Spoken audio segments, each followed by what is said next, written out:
ಇವಾಗ ಹೆಬ್ಬಾಳದಿಂದ Silk board ವರೆಗೂ ಇದೊಂದು ಟನಲ್ ಆದ್ರೆ ಟ್ರಾಫಿಕ್ ಕಂಜೆಷನ್ ಕಮ್ಮಿ ಆಗುತ್ತೆ ಅನ್ನೋದು ಡಿ ಕೆ ಶಿವಕುಮಾರ್ ಅವ್ರ ವಾದ.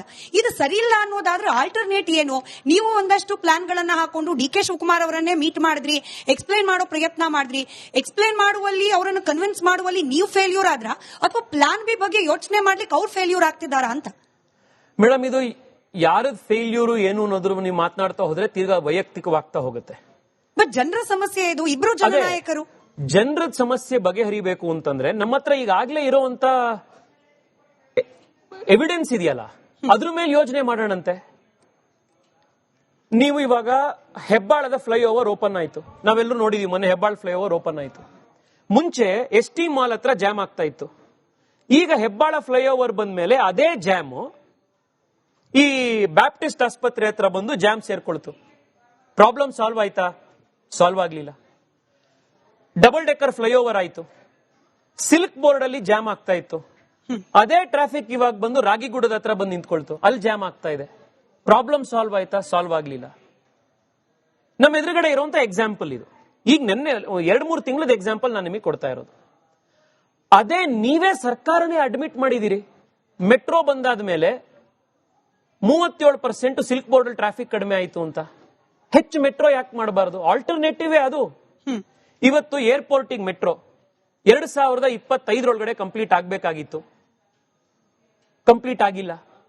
ಈಗ ನೀವು ಹೇಳ್ತಾ ಇದ್ದೀರಾ 2028 ಆಗತ್ತೆ ಅಂತ.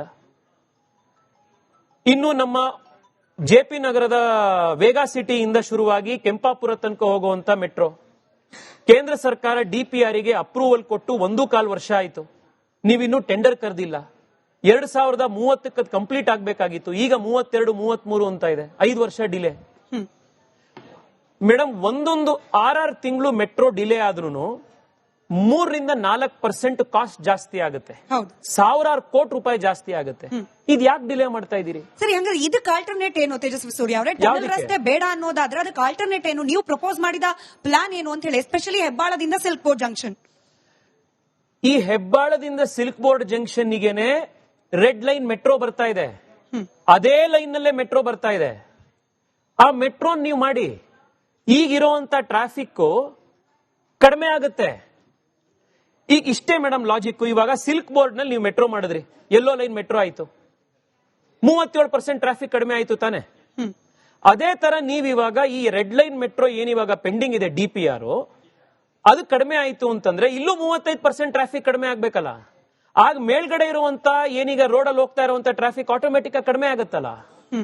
The only solution, only alternative ಏನು ಅಂತಂದ್ರೆ ಹೆಚ್ಚು ಜನನ್ನ ವೈಯಕ್ತಿಕ ವೆಹಿಕಲ್ ಗಳಿಂದ ಕಡಿಮೆ ಮಾಡಿಸಿ ಸಾರ್ವಜನಿಕ ಸಾರಿಗೆಗೆ ಕರ್ಕೊಂಡು ಹೋಗುವಂತದ್ದು.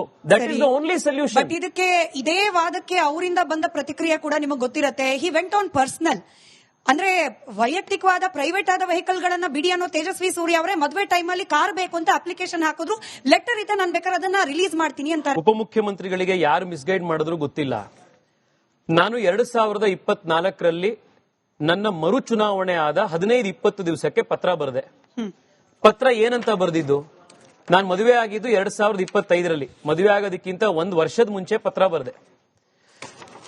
ಸರ್ಕಾರದ ಕಾರ್ಯದರ್ಶಿಗಳಿಗೆ ನೂತನ ವಾಹನ ಒದಗಿಸುವ ಕುರಿತು ಮೇಲ್ಕಂಡ ವಿಷಯಕ್ಕೆ ಸಂಬಂಧಪಟ್ಟಂತೆ ಬೆಂಗಳೂರು ದಕ್ಷಿಣ ಲೋಕಸಭಾ ಸಂಸದನಾಗಿ ಮರು ಆಯ್ಕೆಗೊಂಡಿದ್ದು, ಈ ಹಿಂದಿನ ಅವಧಿಯಲ್ಲಿ ಸರ್ಕಾರದ ವತಿಯಿಂದ ನನಗೆ ನೀಡಲಾಗಿದ್ದ ವಾಹನವು 1 ಲಕ್ಷ ಕಿಲೋಮೀಟರ್ಗಿಂತ ಅಧಿಕ ಪ್ರಯಾಣ ದೂರವನ್ನು ಕ್ರಮಿಸಿದ್ದು, ಕ್ಷೇತ್ರ ಸಂಚಾರಕ್ಕೆ ಅನುಕೂಲವಾಗುವ ನಿಟ್ಟಿನಲ್ಲಿ ನೂತನ ವಾಹನ ಒದಗಿಸುವಂತೆ ಈ ಮೂಲಕ ತಮ್ಮಲ್ಲಿ ಕೋರುತ್ತೇನೆ.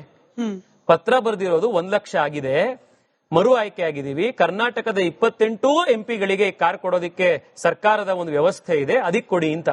ನೀವು ಕಾರ್, ನಾನು ಮದುವೆ ಆಗ್ತಾ ಇದ್ದೀನಿ ಅದಕ್ಕೋಸ್ಕರ ಕಾರ್ ಕೊಡಿ, ನೀವು ಕೊಡ್ಲಿಲ್ಲ ಅಂತಂದ್ರೆ ನನಗೆ ಯಾರು ಹೆಣ್ ಕೊಡಲ್ಲ ಅಂತ ಬರ್ದಿರೋದಲ್ಲ ಪತ್ರ. ಈ ಪತ್ರ ಸರ್ಕಾರದ ಹತ್ರನೇ ಇದೆ. ದಾಖಲೆ ಏನೋ ಬಿಡುಗಡೆ ಮಾಡ್ತೀವಿ ಅಂದ್ರಲ್ಲ, ಅವ್ರು ದಾಖಲೆ ಬಿಡುಗಡೆ ಮಾಡೋದ್ ಬೇಕಿಲ್ಲ. ನಾನೇ 10 ಕಾಪಿ ತಂದಿದ್ದೀನಿ, ನಿಮ್ಮೆಲ್ರಿಗೂ ಈಗಲೇ ಕೊಟ್ಟೋಗ್ಬಿಡ್ತೀನಿ. ಸರಿ, ನಾನು ಅದಕ್ಕೆ ಕೇಳಿದೆ, ನೀವು ಒಂದಷ್ಟು ಆಲ್ಟರ್ನೇಟಿವ್ ಪ್ಲಾನ್ ಗಳನ್ನ ಸಾಮಾಜಿಕ ಜಾಲತಾಣದ ಮೂಲಕನೂ ಹರಿಬಿಟ್ರಿ, ಮಾಧ್ಯಮಗಳ ಮೂಲಕನೂ ಪ್ರತಿ ತಿಳಿಸ್ತಾ ಇದ್ದೀರಿ. ಡಿ ಕೆ ಶಿವಕುಮಾರ್ ಅವರನ್ನೇ ಖುದ್ದು ಭೇಟಿ ಮಾಡಿ ಕೂಡ ತಿಳಿಸಿದ್ರಿ. ಈ ಟ್ರಾಫಿಕ್ ಸಮಸ್ಯೆಗೆ ಪರಿಹಾರ ಏನಾಗಬಹುದು ಅಂತ ಹೇಳಿ, ಅದೇನು ಅಂತ ಹೇಳಿ ಬ್ರೀಫ್ ಆಗಿ ಹೇಳ್ತಾ, ಯಾಕೆ ಕನ್ವಿನ್ಸ್ ಆಗ್ತಿಲ್ಲ ಇದು ಡಿ ಕೆ ಶಿವಕುಮಾರ್ ಅವರಿಗೆ? ವೈಯಕ್ತಿಕ ಲಾಭ ಏನಾದ್ರೂ ಇದೆಯಾ DCM ಅವರಿಗೆ ಈ ಟನಲ್ ರೋಡ್ ಮೂಲಕ ಅಂತ ಹೇಳಿ? ಮೇಡಮ್, ಪ್ರಪಂಚದ ಪ್ರತಿ ನಗರದಲ್ಲೂ ಕೂಡ ಇದು ಪ್ರೂವ್ ಆಗಿದೆ. ಟ್ರಾಫಿಕ್ ಅನ್ನ ಕಡಿಮೆ ಮಾಡಬೇಕು ಅಂತಂದ್ರೆ ರಸ್ತೆಗಳಲ್ಲಿರುವಂತಹ ವೆಹಿಕಲ್ ನ ಸಂಖ್ಯೆ ಕಡಿಮೆ ಆಗಬೇಕು, ಸಾರ್ವಜನಿಕ ಸಾರಿಗೆ ಜಾಸ್ತಿ ಆಗಬೇಕು. ಇವತ್ತು ನಮ್ಮಲ್ಲಿ ಸಮಸ್ಯೆ ಏನಾಗಿದೆ ಅಂತಂದ್ರೆ ಪಬ್ಲಿಕ್ ಟ್ರಾನ್ಸ್ಪೋರ್ಟ್ ಉಪಯೋಗಿಸುವಂತವ್ರು, ಕಾರ್ ಇಲ್ದಲೇ ಇರುವಂತವ್ರು, ಬಡವರು, ಅವ್ರಿಗೆ ಬೇರೆ ವಿಧಿ ಇಲ್ಲ, ಅದಕ್ಕೋಸ್ಕರ ಪಬ್ಲಿಕ್ ಟ್ರಾನ್ಸ್ಪೋರ್ಟ್ ಅಲ್ಲಿ ಓಡಾಡ್ತಾ ಇದ್ದಾರೆ ಅನ್ನುವಂಥದ್ದಾಗಿದೆ. ಆದ್ರೆ ಅಭಿವೃದ್ಧಿ ಹೊಂದಿದ ಎಲ್ಲ ರಾಷ್ಟ್ರಗಳಲ್ಲಿ, ದೊಡ್ಡ ದೊಡ್ಡ ಪ್ರಪಂಚದ ನಗರಗಳಲ್ಲಿ ಪ್ರೈಮ್ ಮಿನಿಸ್ಟ್ರು, ಬಿಲಿಯನೇರ್ಸ್ಗಳು ಅವರೆಲ್ಲರೂ ಕೂಡ ಸಾರ್ವಜನಿಕ ಸಾರಿಗೆಲೇನೆ ಓಡಾಡ್ತಾರೆ. ಅಷ್ಟು ಕಂಫರ್ಟಬಲ್ ಆಗಿರುವಂತ, ರಿಲಯಬಲ್ ಆಗಿರುವಂತ ಸಾರ್ವಜನಿಕ ಸಾರಿಗೆ ಅಲ್ಲಿ ಎಸ್ಟಾಬ್ಲಿಷ್ ಆಗಿರುತ್ತೆ. ನಾನು ಕಾರನ್ನ ಯಾರು ತಗೊಳ್ಬಾರದು ಅನ್ನೋದು ನಮ್ಮ ವಾದ ಅಲ್ಲ, ಇದು ಕಾರ್ ವಿರುದ್ಧದ ಹೋರಾಟವೂ ಅಲ್ಲ.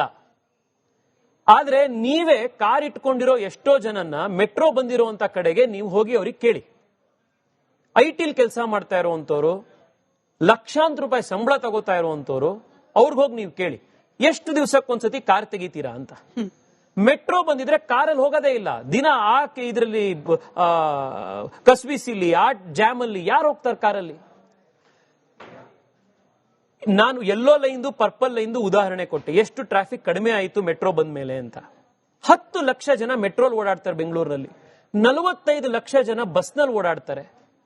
ಅಂದ್ರೆ 55 ಲಕ್ಷ ಜನ ಬೆಂಗಳೂರಿನ ಜನಸಂಖ್ಯೆಯಲ್ಲಿ 1.5 ಲಕ್ಷ ಪಾಪ್ಯುಲೇಷನ್ ಅಂದ್ರೆ 55 ಲಕ್ಷ ಜನ ಇವತ್ತು ಸಾರ್ವಜನಿಕ ಸಾರಿಗೆಯಲ್ಲಿ ಓಡಾಡ್ತಾರೆ. ಸರಿ, ಬೆಂಗಳೂರಿನಲ್ಲಿ ಇವತ್ತು ಕಾರನ್ನ ಬಳಸ್ತಾ ಇರುವಂತ ಜನರ ಸಂಖ್ಯೆ 12ರಿಂದ 14% ಅಷ್ಟೇನೆ. ನಾಳೆ ಆರ್ಥಿಕ ಬೆಳವಣಿಗೆ ಎಲ್ರಿಗೂ ಆಗತ್ತೆ. ಬೆಂಗಳೂರಿನಲ್ಲಿ ಬಂದ ಮೇಲೆ ಎಲ್ರಿಗೂ ಕೂಡ ಇವತ್ತು 50,000 ರೂಪಾಯಿ ನಿಮ್ಮ ಹತ್ರ ಇತ್ತು ಅಂತಂದ್ರೆ ಬ್ಯಾಂಕ್ ಸಾಲ ಕೊಡತ್ತೆ, ನಾಳೆ ಬೆಳಗ್ಗೆ ಕಾರ್ ತಗೋಬಹುದು ನೀವು. 12-13% ಜನರ ಹತ್ರ ಕಾರ್ ಇದ್ದೇನೆ ಬೆಂಗಳೂರು ಸ್ಥಿತಿ ಹಿಂಗಿದೆ. ಇನ್ 35-40% ಜನ ಬಸ್ ಇದು ಕಾರ್ ತಗೊಂಡು ಎಲ್ಲರೂ ರಸ್ತೆ ಕಾರ್ ಇಳಿಸಿದ್ರು ಅಂತಂದ್ರೆ ನಿಮಗೆ ಮನೆಯಿಂದ ಆಚೆನೆ ಬರಕ್ಕಾಗಲ್ಲ.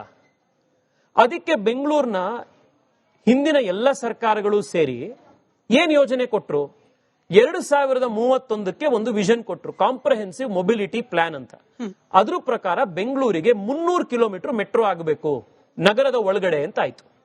300 ಕಿಲೋಮೀಟರ್ ಮೆಟ್ರೋ ಬೆಂಗಳೂರಿಗೆ ಆಯ್ತು ಅಂತಂದ್ರೆ ನೀವು ಈ ಬೆಂಗಳೂರಿನ ನಗರದ ಯಾವುದೇ ಭಾಗದಲ್ಲಿ ನಿಂತಿರ್ಲಿ, ಅಲ್ಲಿಂದ 5 ನಿಮಿಷ ದೂರದಲ್ಲಿ ನಿಮ್ಗೊಂದು ಮೆಟ್ರೋ ಸ್ಟೇಷನ್ ಸಿಗುತ್ತೆ. ನಿಮ್ ಮನೆಯಿಂದ 5 ನಿಮಿಷ ದೂರದಲ್ಲಿ ನಡ್ಕೊಂಡು ಹೋದ್ರೆ ಕರೆಕ್ಟ್ ಆಗಿರುವಂತ ಮೆಟ್ರೋ ಸ್ಟೇಷನ್ ಸಿಗುತ್ತೆ. ಏನ್ 43,000 ಕೋಟಿ ರೂಪಾಯಿನ ನೀವು ಖರ್ಚು ಮಾಡಕ್ ಹೋಗ್ತಿದ್ದೀರಿ ಈ ಪ್ರಾಜೆಕ್ಟಿಗೆ, ಅದೇ 43,000 ಕೋಟಿಲಿ ನೀವು 300 ಕಿಲೋಮೀಟರ್ ಮೆಟ್ರೋನು ಮಾಡಬಹುದು, ಒಳ್ಳೆ ಕ್ಲೀನ್ ಆಗಿರುವಂತ ಫುಟ್ಪಾತ್ ಗಳನ್ನ ಮಾಡಬಹುದು, ಸರಿಯಾಗಿರುವಂತ ರಸ್ತೆಗಳನ್ನು ಮಾಡಬಹುದು. ಕರೆಕ್ಟ್ ಆಗಿರುವಂತ ರಸ್ತೆ, ಕರೆಕ್ಟ್ ಓಡಾಡಕ್ಕಾಗುವಂತ ಫುಟ್ಪಾತ್, 5 ನಿಮಿಷಕ್ಕೊಂದ್ಸತಿ ಸಿಗುವಂತ ಮೆಟ್ರೋ ಸ್ಟೇಷನ್ ಆಯ್ತು ಅಂತಂದ್ರೆ, ಒಳ್ಳೆ ಕ್ವಾಲಿಟಿ ಚಿಕ್ಕ AC ಒಳ್ಳೆ ಬಸ್ಗಳು ಸಿಕ್ತು ಅಂತಂದ್ರೆ ಬೆಂಗಳೂರಿನಲ್ಲಿ ಜನ ಅವ್ರ ಸ್ವಂತ ಗಾಡಿನ ಹೊರಗಡೆ ತಗೊಂಡ್ ಬರೋದ್ರ ಬದಲು ಇದ್ರಲ್ಲೇ ಓಡಾಡ್ತಾರೆ. ನಿಜ.